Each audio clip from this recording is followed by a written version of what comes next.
하나님의 말씀은 사무엘하 16장 1절로 14절까지, 구약성경 사무엘하 16장 1절로 14절까지의 말씀을 교독하겠습니다. 제가 가진 성경으로 488면, 구약성경 488페이지, 사무엘하 16장 1절로 14절까지.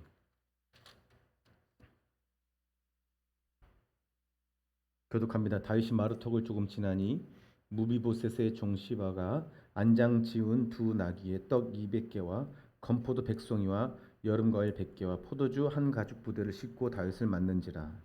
왕이 시바에게 이르되 네가 무슨 뜻으로 이것을 가져왔느냐 하니 시바가 이르되 나귀는 왕의 가족들이 타게 하고 떡과 과일은 주민들이 먹게 하고 포도주는 들에서 피곤한 자들에게 마시게 하려 함이니이다.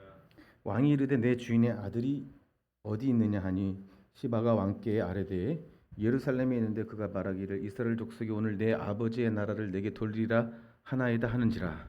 왕이 시바에게 이르되 무비보셋에게 있는 것이 다 네 것이니라 하니라. 시바가 이르되 내가 저러나이다. 내 주 왕이여 내가 왕 앞에서 은혜를 입게 하옵소서 하니라. 다윗이 바후림의 이름에 거기서 사울의 친족 한 사람이 나오니 게라의 아들이요 이름은 시므이라. 그가 나오면서 계속 저주하고 또 다윗과 다윗 왕의 모든 신하들을 향하여 돌을 던지니 그때 모든 백성과 용사들은 다 왕의 좌우에 있었더라. 시므이가 저주하는 가운데 이와 같이 말하니라. 피 흘린 자여 사악한 자여 가거라 가거라. 사울의 족속의 모든 피를 여호와께서 내게로 돌리셨도다. 그를 이어서 내가 왕이 되었으나 여호와께서 나라를 내 아들 압살롬의 손에 넘기셨도다. 보라 너는 피를 흘린 자이므로 나를 자초하였느니라 하는지라. 스루의 아들 아비새가 왕께 여짜오되 이 죽은 개가 어찌 내 주 왕을 저주하리이까. 청하건대 내가 건너가서 그의 머리를 베게 하소서 하니 왕이 이르되 수레의 아들들아 내가 너희와 무슨 상관이 있느냐. 그가 저주하는 것은 여호와께서 그에게 다윗을 저주하라 하심이니 네가 어찌 그리하였느냐 한 자가 누구이겠느냐 하고. 또 다윗이 아비새와 모든 신하들에게 이르되 내 몸에서 난 아들도 내 생명을 해하려 하거든 하물며 이 베냐민 사람이랴. 여호와께서 그에게 명령하신 것이니 그가 저주하게 버려두라. 혹시 여호와께서 나의 원통함을 감찰하시느니 오늘 그 저주 때문에 여호와께서 손으로 내게 갚아주시리라 하고. 다윗과 그 추종자들이 길을 갈 때 시므이는 산비탈로 따라가면서 저주하고 그를 향하여 돌을 던지며 먼지를 날리더라. 왕과 그와 함께 있는 백성들이 다 피곤하여 하는 곳에 이르러 거기 쉬니라. 아멘. 살아계신 하나님 감사합니다. 오늘 말씀이 진행되는 가운데 우리의 마음 가운데 하나님이 이렇게 일하시는구나. 우리도 기대하는 마음으로 하나님이 어떻게 역사하는지를 말씀을 통해 알므로만 우리의 기도가 바르게 되고 우리의 자세가 바르게 되고 우리가 하나님을 대하는 태도가 바르게 되게 하여 주옵소서. 예수 그리스도님 기도합니다. 사랑하는 여러분, 오늘도 예수 그리스도의 이름을 붙들고 사셨는지요? 예, 아멘 해 주셔서 감사합니다. 제가 쉽게 예를 들어서 그렇게 되겠죠. 영화에 보면 그러잖아요. 좀 이렇게 되지도 않는 깡패 집단이 한 사람을 몰고 너 돈 내놔라 위협할 때 그 사람이 그 깡패 보고 너 어떤 형님 이름 알아? 이렇게 얘기하면은 당신 그 형님은 어떻게 알지? 그 형님이 나 아는 사람이야. 그러면 건들지 못하고 미안합니다 하고 이렇게 피하는 장면이 나오곤 합니다. 예수님께 죄송할 만큼 참 비하기가 죄송할 만큼 비교할 수 없는 대상으로 비교했지만은 예수 이름이 그렇게 위대한 것입니다. 그 이름이. 그러니까 우리는 예수님의 이름에 대해서 깊이 생각을 잘 안 해요. 그리고 예수님의 이름을 우리에게 주셨다 하는데 그 이름을 잘 선포하지 않습니다. 마음으로 선포해야 되고 실제로 소리로도 선포해야 되는데 그러니까 그 이름을 이길 수 있는 이름이 없다는 거예요. 할렐루야. 그래서 제가 계속 얘기하는 게 오늘도 제가 교회 와서 계속 기도하면서 저는 저 위를 기도 장소로 다시 삼았거든요. 위를 계속 기도하면서 하나님 내가 기도하는 이유가 보여지는 것이 아니고 또 교회가 수적으로 부흥하기 위해서도 아니고 하나님, 내가 하나님께 증인으로 살기 위해서 기도합니다. 그러니까 증인으로서 사는 사람이 말하는 것이 가장 강력해요. 제가 지금 사도행전하고 사랑에 빠졌거든요. 여러분 사도행전을 깊이 읽어보세요. 정말 하나님이 그 사도들의 행적을 기록해 놨잖아요. 그리고 사도행전의 마지막 장인 28장에는 사도 바울이 로마에 도착하는 것으로 딱 끝납니다. 그 다음 장이 로마서예요. 그러니까 막 지금도 막 저는 소리 끼치거든요. 영화 같아요. 영화. 사도 바울이 끌려갈 때마다 뭔 얘기를 하는 줄 아시죠? 다메섹에서 예수님 만난 얘기부터 합니다. 그러니까 법정을 막 옮겨가면서 이 법정에 또 옮겨가서 유대인들, 바리새인들, 서기관들이 사도 바울을 잡아서 집어넣으면 그 법정에서 로마 사람들이 앞에서 또 하는 거예요. 결국은 로마로 압송당하는데 로마가 어떤 곳인지 알죠? 그때 팍스 로마나 해가지고 로마로 가지 않고서는 통하지 않는다. 모든 세상의 길은 로마로부터. 하나님이 로마로 보내는 과정이 써 있어요. 사도 바울을.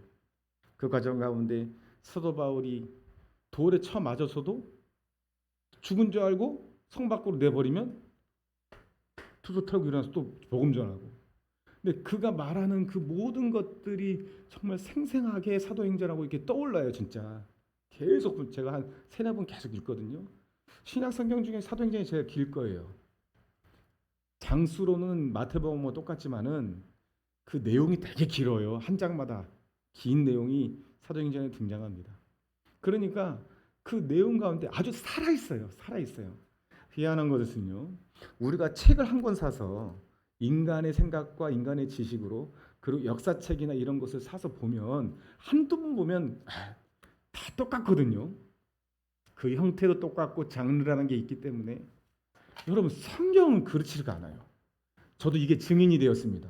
성경은요 볼 때마다 다르게 튀어나와요. 무한합니다. 그러니까 하나님이 영원한 분이라는 거예요. 하나님은 회전하는 그림자가 없다는 말이 무슨 말인지 아시죠? 우리는 다 그림자가 있잖아요. 그림자가 있는 것은 기한이 있다는 얘기예요. 회전하는 그러니까 빛의 영향을 받는다는 것이죠. 회전하는 그러니까 태양이 회전하면 빛이 이렇게 그림자가 이렇게 움직이잖아요. 길어지기도 하고 짧아지기도 하고. 지금 여기 있는 물체 중에 그림자가 없는 게 하나도 없죠. 다 빛의 영향을 받죠. 하나님은 빛 자체이십니다. 그리고 영원한 거예요. 그렇기 때문에 회전하는 그림자가 없으시다고 했죠. 소멸하는 불이라고 하셨고 하나님은요. 그러니까 우리 가운데 성경을 하락하는데 이것만이 이 땅에 존재하는 것 중에 파도 또 보고 또 읽어도 경험한 분은 아시겠지만 이런 말씀이 또 있었나? 근데 읽었던 말씀이지만 내 마음에 따라서 더 달리 읽히고요. 내 상황에 따라서 또 달리 읽히는 것이 성경입니다. 하나님을 하나님답게 여기면요, 이 성경은 끝이 없더라고요. 그러니까 이 온 세상 만물 중에 하나님의 영감으로 쓰여진 이 성경만이 우리에게 끝없는 하나님의 평안과 자유와 기쁨과 만족을 주거든요. 근데 우리는 하나님을 그렇게 대하지 못하고 있는데 문제가 출발하는 거예요. 신앙은 잘 들으세요. 하나님의 뜻과 내 뜻이 일치되는 게 신앙이에요. 하나님의 뜻을 아는 게 신앙이에요. 신앙은 우리의 순서, 삶의 순서 배치를 하나님을 가장 먼저 구하는 것이 신앙이라고 그랬어요. 아니면 종교생활입니다. 저는요 지금 기도하고 있거든요. 뒤집어진다고 하는 말에 대해서 설명을 드렸죠. 우리의 심령이 뒤집으면 어제 없었던 돌이 또 튀어나와요. 때그로 또 튀어나와요. 어제 뒤집었다고 오늘 안 뒤집으면 어제 없던 돌이 내 안에 불순종의 돌, 음란의 돌, 그리고 또 미움의 돌, 여러 가지 돌들이 또 어느새 들어와 있어요. 예, 우리가 사는 동안에 그것이 없을 수가 없습니다. 그러니까 이 땅을 사는 동안 우리는 날마다 그 땅을 기경해야 되거든요. 뭘로? 말씀의 쟁기로 기경해야 된다고 했어요. 그럼 어제 없었던 돌이 또 떡으로 하고 튀어나와요. 그래서 제가 말씀드렸잖아요. 성경에 기록된 4가지 밭, 길가의 마음, 돌짝밭의 마음, 그리고 가시떨기의 마음, 그리고 옥토밭의 마음은 회전한다고 우리 가운데. 때로는 우리가 잠시라도 하나님의 말씀으로 기도로 찬송으로 우리의 마음을 뒤집어 엎지 않으면은 그것이 없던 마음이 생겨서 돌짝밭의 마음으로 말씀은 들었으나 뿌리를 내리지 못하고 다시 가정이나 내가 살아가는 세상 사람들과 섞이면 그 사람들의 교문에 쫓아가는 거예요. 그러니까 말씀이 자라지 못하는 거예요. 그래서 여러분 잘 들으세요. 우리 교회가 여러분 모두가 옥토밭이 되는 것을 꿈꾸시길 축복합니다. 그러니까 하나님의 살아계신 역사가 우리 교인들한테는 증인으로 말하는 것이지 누가 그랬대더라, 목사님이 이렇게 얘기했다더라, 이게 아니라 내가 그렇게 경험했어 라고 말할 수 있는, 그러니까 자기가 경험한 하나님이니까 사도 바울이 돌에 맞건 곤장을 맞건 뱀에 물리건 강의 위험, 동료의 위험, 사람의 위험, 강물의 위험, 땅의 위험, 모든 위험을 만나도 그는요 자기의 가진 모든 것들을 배설물로 버릴 뿐만 아니라 그는 예수의 흔적을 가지고 예수님 때문에 주는 걸 영광으로 여길 만큼, 게다가 뭘 봤어요? 삼칭찬을 받잖아요. 아, 하나님이 나에게 고난을 주는 이유는 자신감이 있으시고, 하나님은 완전하신 분이니까 우리의 자신감은 시간에 따라 육체에 따라 어쩔 때는 결여도 되고 어쩔 때는 아무것도 못할 만큼 연약한 지경에 이르지만, 하나님은요 회전하는 그림자가 없고 어제나 오늘은 영원토록 동일하신 분이시잖아요. 할렐루야. 그러니까 하나님의 약속은 변개되지 않는단 말입니다. 꽃은 시들고 푸른 마르고 꽃은 시들지만 하나님의 말씀, 그거는 약속이거든요. 그 말씀 자체가 다 약속이잖아요. 약속의 연속이잖아요. 과거 약속, 구약, 신약속, 은혜로 예수님이 우리에게 허락하신 약속이 반드시 이루어진다라고 하는 말씀이잖아요. 우리의 태도가, 하나님은 주영광교회, 그래서 제가 매번 말씀드리는 것은 예배를 누가 드리니 안 드리니, 사회가 나에게 어떤 것을 요구하느니, 여러분 교회를 핍박하지 않았던 시대는 없었습니다. 교회를 핍박하던 시대가 사도행전의 시대예요. 근데 그때는요 정말 누룩처럼 번져나갔어요. 예수 행전 그래요. 그래서 예수 운동, 지저스 무브먼트 해가지고 예수를 믿고 그들은 서로의 필요를 나누고 하는 그 운동 퍼짐이 엄청나게 돼서 로마가 그래서 받아들인 거예요. 얘네들을 받아들이지 않으면은 우리가 넘어간다. 그래서 로마가 그러니까 기독교를 국교화 시킨 거예요. 물론 거기는 예수님을 받아들인다는 것이 아니라 그들의 기세를 두려워해서 그런 것이죠. 그런데 희한하게 뭐예요? 핍박보다 더 교회를 쓰러뜨린 건 뭐예요? 편안함과 부유함이요. 부유함은 다른 것이죠. 부유함으로 그때부터 교회가 무너지기 시작한 거예요. 사단은 정책을 바꿨다고 그랬죠. 여러분, 우리의 자세가 어떠냐에 따라서 하나님을 기적의 하나님으로 만날 수 있느냐, 매일, 아니면 나와 상관없는 하나님으로 만날 수 있느냐, 여러분의 선택에 있는 거예요. 여러분, 날마다 기도하고 그 심령을 뒤집어 엎기를 축복합니다. 이거는 부탁이 아닙니다. 저도 증인이기 때문에 이제 말할 수 있습니다. 그렇게 살자 우리. 여러분, 세상에 돌아가는 일에 희망을 둘 수 있는 구석은 한 군데도 없잖아요. 이제 멕시코에서 강진이 일어났대요. 7.01입니다. 누군가 예언했대요. 시작이라고 그것이. 그러니까 온 세상은 지금 전쟁이 끊이지 않잖아요. 아프리카스탄은 지금 뒤집어졌죠. 완전히 나라도 아니에요. 꼭 세월이 멈춘 것처럼 그 나라는 보인대요. 지금 거기서 특파원이 어떻게 이렇게 현대에 이런 일이 있을 수가. 총으로 쏴 죽이고 길거리에서. 눈 보인다고, 여자 그 얼굴 보인다고, 눈앞에서 강간하고 윤간하고, 미군 무기를 다 흡수해가지고 북한에 팔 수 있는 가능성도 있고, 지금 그들은 안 그런다고 하지만 첨단 무기가 몇 조 원어치가 있대요. 지금 아프가니스탄에 그걸 그대로 놓고 온 거예요.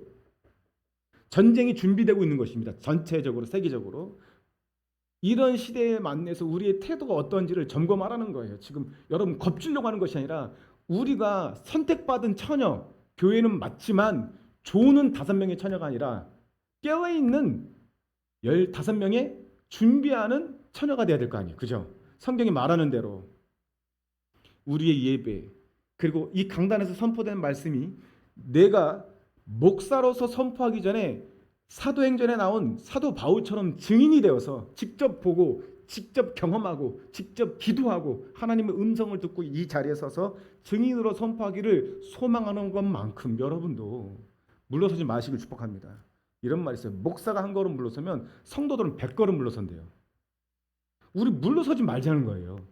하루하루 가정예배? 안 돼요. 누가 쉽다고 그러겠습니까? 하루에 1시간 기도?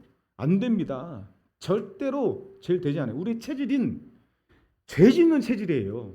가만히 있으면, 우리 몸이 가만히 있으면 병이 저절로 찾아오는 것처럼, 운동하고 좋은 일은 애쓰고 힘쓰고 부지런해야지 좋은 일을 맞는 것처럼 영적인 일도 마찬가지예요. 영적인 운동, 말씀을 들었으면 기도로 호흡해야 돼요. 그 말씀으로 호흡하고 증인으로 살고 삶에서 감사가 넘치고.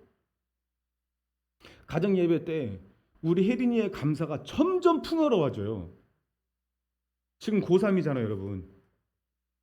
어쨌든요 막막해요. 걱정돼서 막막한 것이 아니라 신앙적으로 있잖아요. 지금 여러분 생각해 보세요. 여러분의 자녀도 지금 여러분 눈앞에 있다고 두고 생각해 보세요. 앞으로 태어날 자녀도 마찬가지고 여러분도 마찬가지요. 시간이 지나서 믿음을 가지고 사는 이 세상이 이 믿음으로 살기에 적합한가? 아니죠.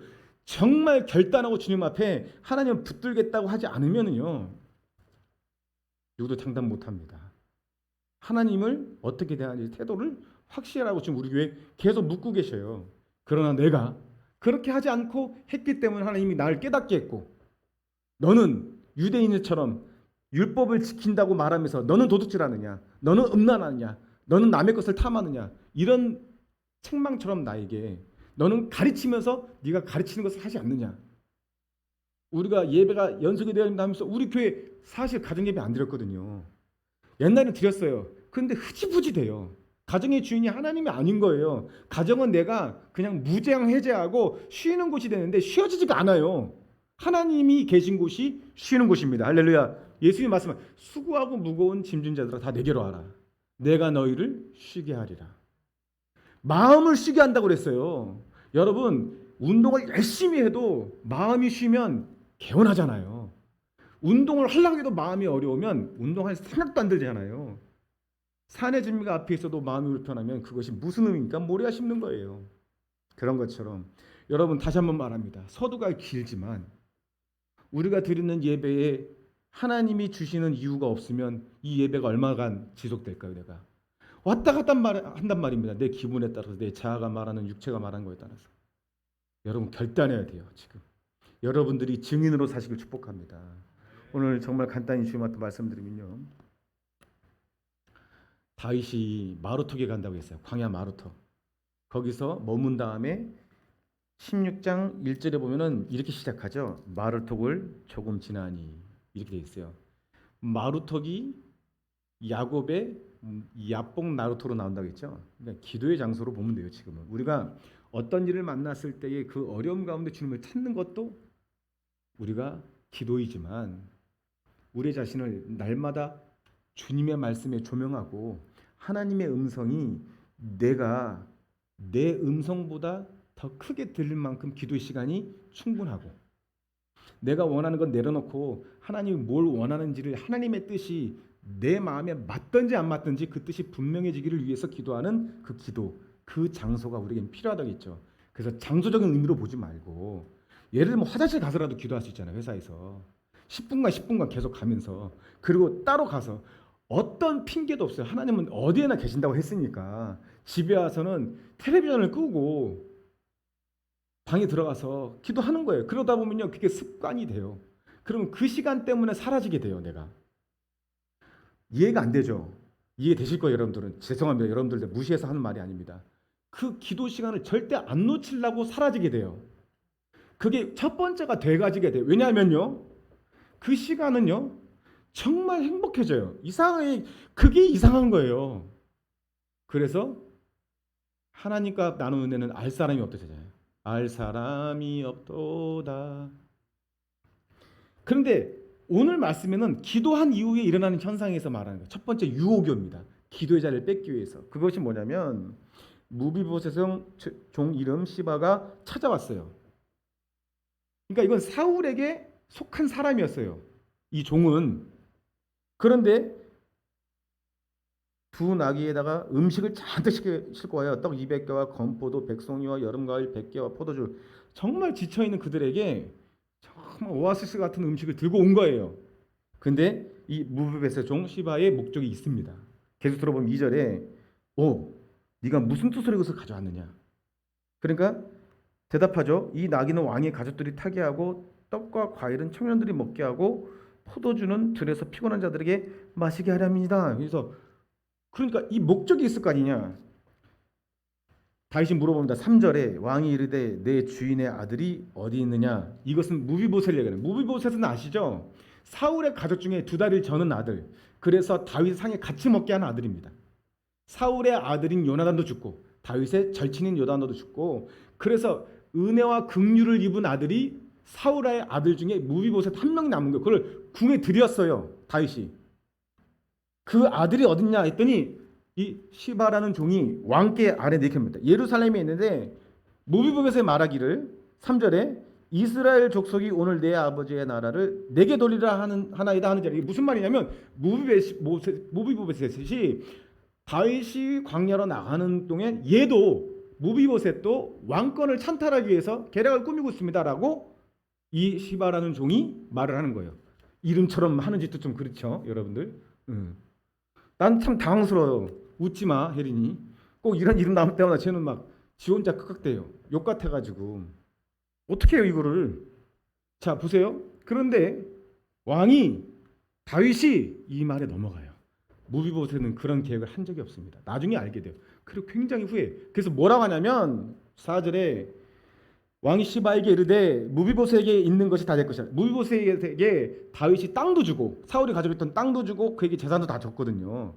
근데 그것을 네가 다 가져라. 그 못된 놈이 어디 있느냐? 이렇게 말하는 거예요. 기도한 이유잖아요. 하나님이 자신을 이렇게 광야로 다시 내몬 데는 하나님을 하나님답게 여기지 않고 자기 아들을 하나님 앞에서 치리했어야 됐었는데, 그렇게 하지 못한 후회와 그리고 그렇게 하지 못한 불순종에 대한 회개의 걸음으로 광야 나라까지 갔다가 기도한 이후에 일어난 일이 유혹이 와요. 우리도 마찬가지입니다. 기도를 했으면 우리는 무장돼야 되는 거예요. 기도한 사람이 사단에게는 더욱더 표적이에요. 그 기도의 자리를 반복되지 않게 하려고 저에게 안 왔을까요? 제가 이랬더니 기도하면 뭐해? 정말 기도하면 뭐해라고 했단 말이에요, 하나님 앞에. 근데요, 하나님이 기도를 하니까 하시는 일이 뭐냐면 고난을 줘요, 저한테. 하나님을 진짜 찾게 하려고. 그거 아니면 방법이 없어요. 그래서 이 시바라는 종은 다윗을 속여서 무비보셋에게서 허락한, 무비보셋이 다윗에게 받은 모든 재산을 자기가 가져버립니다. 속은 거예요. 그러므로 우리가 하나님 앞에서 태도를, 기도한다고 바로 응답되는 게 아니에요. 기도하면 우리는 방비도 해야 돼요. 마귀의 유혹에서. 그러나 또 지혜도 줍니다. 그게 뭐냐면 5절부터예요. 다윗 왕이 바후림에 이르되, 지역입니다. 거기서 사울의 친족이니까 이제 가늠이 되죠. 시므이가 사울의 친족이에요. 그가 나오면서 계속 저주하는 거예요. 그러니까 왕의 군대가 지금 진행하고 있습니다. 다윗의 양편에 지금 그 아비세라는 군대 장관도 있고, 그러니까 그렇게 가는데 시므이가 여기서 보면 혼자예요. 6절에 또 다윗과 다윗 왕이 모든 신하들 향하여 돌 던져요. 그때 모든 백성들과 용사들은 다 왕의 좌우에 있었던, 그러니까 뭉탱이로 있었던 상태에서 혼자 돌을 던지면서, 그러니까 사울의 친족이었으니까 다윗이 그 사울 다음에 왕이 됐으니까 감정적으로도 안 좋을 거 아니에요. 그러니까 시므이가 막 저주를 하는 거예요. 7절에 시므이가 저주하는 가운데 이와 같이 말하니라. 피를 흘린 자여. 시므이가 말하는 거, 다윗을 향해서 사악한 자여, 가거라 가거라. 나 잘됐다, 너 그럴 줄 알았다. 이렇게 조롱하는 거예요. 지금 시므이가.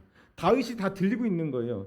나중에 보지만 거리가 떨어져 있어요. 그러나 많이 떨어져 있나 봐요. 고개와 고개를 사이를 두고 같이 걸어가면서 하는 것 같아요. 8절에 사울의 모든 족속의 피를 여호와께서 내게 돌리셨다. 네가 그렇게 하니까 그런 거 아니냐. 그러니까 마치 욥에게 찾아온 세 명의 친구처럼 네가 죄를 지었으니까 그런. 우리가 반드시 기억해야 되는 게, 우리가 지난주에 말씀에도 그랬죠. 무언가 사람이 결단하고 기도할 때 믿는 자들끼리 이렇게 말합니다. 무슨 일 있어? 제가 날마다 여기서 기도하면은요, 목사님들 가운데도 그래요. 저 기도 올라갑니다 하면 교회 무슨 일 있어? 그런데요, 진짜 그게 아니잖아요. 하나님이 기도하라고 돼 있잖아요. 쉬지 말고 기도를 했잖아요. 너는 은밀한 중에 하나님이 보시는 중에 기도하라 그랬잖아요. 티내려고 기도한 것도 아니고. 그러나 기도한 소리 들으면 무슨 일이 있나? 이렇게 말하는 것이 얼마나 우리에게 엄청난 미혹과 물러남이 있었는지를 돌아보게 하는 대목이잖아요. 우리도 마찬가지입니다. 여러분 보세요. 기도했어요. 그랬더니 하나님의 일이 일어났는데 저주를 합니다. 시므이가 쫓아오면서 야, 너가 그렇게 했으니까 죄를 지었으니까 여호와께서 너에게 그 죄의 대가를 돌리셨도다. 그를 이어서 내가 왕이 되었으나 여호와께서 나라를 내 압살롬의 손에 넘기셨도다. 보라, 너는 피 흘린 자이므로 화를 자초하였느니라. 참으로 어찌 보면은 상황적으로 보면은 이 말이 합당한 말일 수도 있어요. 그렇잖아요. 상황을 보면은 지금은 다윗은 자기 아들에게 쫓기는 신세가 됐어요. 오히려 사울보다 더 비참한 시세란 말이에요. 사울에게 쫓겼던 광야가 다시 자기 눈앞에 광야로 나왔거든요. 그러나 이때는 사울에게 쫓길 때부터 그 마음이 더 비참하단 말이에요. 게다가 왕궁에서 쫓겨났단 말이에요. 왕의 신분에서. 사울에게 쫓길 때는 왕의 신분이 아니었잖아요. 여러분, 이 다윗의 일이 우리에게 안 일어날 수 있습니까? 아니요. 우리에게도 일어날 수 있습니다. 나루토를 하나님이 모실 때가 있단 말이에요. 그 나루토를 피하면 안 돼요. 대부분이 피합니다. 어떻게 피해요? 자기의 마음을 순간순간 위로하는 요소, 세상에 가서 피해요. 우리가 예수님을 따라 우리가 영문 밖으로 나아가자. 그러죠. 영문 밖으로. 영문 안에는 하나님을 집중할 수 없게 만드는 요소가 참으로 많이 존재하고 있습니다. 존재합니다. 그 영문 아니라고 하죠. 장사 소리도 들리고 돼지 울음소리도 소 울음소리가 막 이런 소리가 들리는 게 영문 아니에요. 복잡한 도시를 벗어나서 예수님 거기 계신다. 예수님도 광야로 나가셨잖아요. 9절에 스루의 아들 아비새, 그 옆에 있던 아비새는 정말 용맹스러운 자입니다. 그가 싹 가면은 목이 댕강 떨어질 정도로 용맹스러운 자예요. 아비새는 검술에 능한 자예요. 왕께 여쭤되 저 죽은 개가 어찌 내 주 왕을 저주하리까 청하건대 다윗이여 내가 가서 저를 머리를 싹 베게 하소서. 오늘의 결론이죠. 얘기하는 왕이 이르되 스루의 아들아 내가 너희와 무슨 상관이 있느냐. 너희는 죄가 없다. 나 때문에 욕을 먹는 것이다. 이렇게 말을 하는 거예요 지금. 그가 저주하는 것은 여호와께서 그에게 다윗을 저주하라 하심이니 너에게 욕하는 게 아니다. 이렇게 말해요. 일단 첫 번째. 그리고 내가 어찌 그리하였느냐 할 자가 누구겠느냐 하고 이거에 대해서 내가 어떻게 변명하겠느냐. 또 11절 다윗이 아비새와 모든 신하들에게 이르되 내 몸에서 난 아들도 내 생명을 헤아려거든. 그러니까 정말 다윗의 마음이 이런 거죠. 지금 시므이는 사울의 친족이지만 나를 쫓아낸 원인인 압살롬은 내 아들이잖아. 그 아들도 나를 헤아려 하거든. 이 베냐민 사람 사울의 친족이냐. 여호와께서 그에게 명령하신 것이니 그를 저주하게 내버려 두라. 혹시 여호와께서 나의 원통함을 감찰하시니 오늘 그 저주 때문에 여호와께서 선으로 내게 갚아 주시리라 하고 이렇게 말합니다. 저 보세요. 말씀을 이제 정리하면서 기도했을 때 유혹도 오지만요 지혜도 줍니다. 기도는 우리의 심령이 갈아엎어졌기 때문에 만약에 어떤 일이 일어나서 우리가 이러한 말할 수 없는 치욕적인 일이 일어나더라도 기도하는 사람은요 그 상황 가운데 그 사람을 보지 않고 그 상황을 주신 하나님을 보는 지혜를 얻어요. 우리에게 주어지는 모든 상황은 다 그런 것입니다. 그래서 찬양하되 모든 상황 속에서 주를 바라볼지라 라는 게 나오는 거예요. 여러분 힘들수록 기도해야 되죠. 우리는 힘들수록 주저앉아 버려요. 그거 죄성입니다. 우리는 앞뒤가 다 막혀 있지만 하늘은 뚫려 있잖아요. 하나님은 듣고 계시잖아요. 하나님은 해결하시잖아요. 다윗이 지금 다윗의 마음에 가장 필요했던 것은 이런 거예요. 나를 불쌍히 여겨주시는 하나님을 만나고 싶은 거예요. 자기 죄도 분명하고 그리고 그게 왜 일어난지도 분명하지만 그럼에도 하나님은 나를 긍휼히 여겨주실 줄 믿습니다라고 차라리 시므의 저주가 나에게 긍휼로 바뀌었으면 좋겠다. 하나님이 불쌍히 여기시는 계기가 됐으면 좋겠다라고 여기는 거예요. 13절 14절 다윗과 그 추종자들이 길을 따라갈 때 이제 계속 더 용기 백배하여 시므이가 산피텔로 따라가면서 저주하고 돌을 던지고 먼지를 막 날리는 거예요. 뿌연 먼지를. 이제 그 다윗을 감싸고 있는 그 행렬이 모두 다 먼지까지 맞아가면서 고개를 숙이고 다윗이 고개를 숙이고 가니까 그 중에는 억울해하는 사람도 있겠지만 저놈이 왜 저래요? 저놈이 알고 있지만 아무 말도 없이 가는 거예요. 그러면서 보세요. 주목합시다. 14절 같이 읽어봅니다. 시작. 왕과 그와 함께 있는 백성들이 다 피곤하여 한 곳에 이르러 거기서 쉬니라. 왜 쉰다고 맞췄을까요? 이 부분에서는 여러분 우리가 그런 저주, 하나님이 주시는 그런 연단, 그런 상황들 가운데서는요, 하나님이 위로도 주세요. 할렐루야. 그 무비보셋을 맡고 있는 시바라는 종이 갖고 왔던 음식도 먹었겠죠. 그것도 그의 속마음은 다윗을 속여서 자기 것을 취하기 위함이지만 그 음식은 먹고 하나님 위로했죠. 그리고 지혜로 시므이에 대한 저주를 지혜로 반응하지 않고 하나님의 긍휼로 여겨달라고 기도한 다윗의 마음에 하나님 평안을 준 거예요. 그래서 쉬는 거예요, 지금. 그러나 압살롬은 왕궁을 찾았지만 그 마음은 쉬지 못했을 거예요. 시바라는 종은 돌아가서 그 재산을 차지했지만 그 마음에는 쉼이 없는 거예요. 축복합니다, 여러분. 말씀 마치면서 여러분 쉬고 싶습니까? 하나님의 쉼이 있어야 쉬는 거예요. 우리의 생각은 360일 돌아가죠. 하루에 5만 가지 생각을 한답니다, 과학자가. 그래서 5만 가지 생각이 다 든다라고 한답니다, 사람들이. 그게 괜히 한 말이 아니에요. 평균적으로 5만 가지 생각을 한답니다. 생각은 돌죠. 걱정 근심은 시시때때로 밀려오죠. 어쨌든 평안하지만 그게 막 뒤바뀌기도 하죠. 그 가운데 쉬는 사람이 없어요. 그러니까 아픈 거예요, 이 시대가.